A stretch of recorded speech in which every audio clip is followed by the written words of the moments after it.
అందుకని నీకు నరకాన్ని చూపించాం. ఆ సహజమైనటువంటి రాజ్య పరిపాలన వల్ల వచ్చే దోషమే కాకుండా నీకు కించిత్తు దోషం ఉంది. గురువును చంపడానికి నువ్వు అబద్ధం ఆడడం సమస్య కాదు, కానీ అనేక మార్గాలు ఉన్నాయి చంపడానికి. ద్వాపరయుగ మార్గాలు వేరే ఉన్నాయి. ఆ మార్గాలే మీరు అనుసరించారు. శ్రీకృష్ణుడు అందుకే వాటిని చెప్పాడు. కానీ అబద్ధం ఆడడంలో ఆడేదేదో పూర్తిగా ఆడకుండా అశ్వత్థామాహత కుంజరహ అన్నావు. కుంజరహ అనగానే బాజా భజంత్రీలు మోగించేసేసారు బ్రహ్మాండంగా. ఇదంతా మీరు కావాలని చేసిన ఏర్పాటే కదా. నీ మనస్సులో ఆయన అశ్వత్థామ చనిపోయాడని భావిస్తే బాగుండుననే భావన ఉంది కదా. ఆధ్యాత్మికమైన విషయాల్లో ఎప్పుడు క్రియ కంటే మాట కంటే మనస్సు ముఖ్యమయ్యా. లౌకికమైన వ్యవహారాల్లో ఎప్పుడు మనస్సు కంటే మాట కంటే క్రియ ముఖ్యమయ్యా.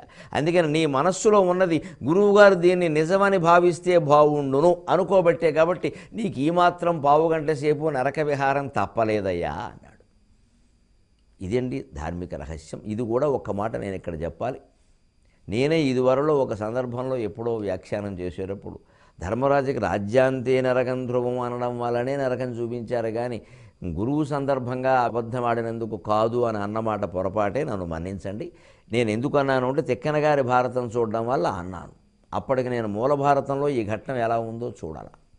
కానీ స్వర్గారోహణ పర్వం గురించి తయారవుతూ మూల భారతం కూడా చూస్తే అశ్వత్థామ హతహ కుంజరహ అనడం వల్ల ఈ నరకం చూపించామనే మాట మూల భారతంలో ఉంది.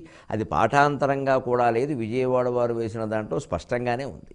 తిక్కన గారి భారతంలో లేదు. మరి ఆయన ఎందుకు పరిహరించాడో ముఖ్యమైన విషయాన్ని మనకి అంచేతన ఈ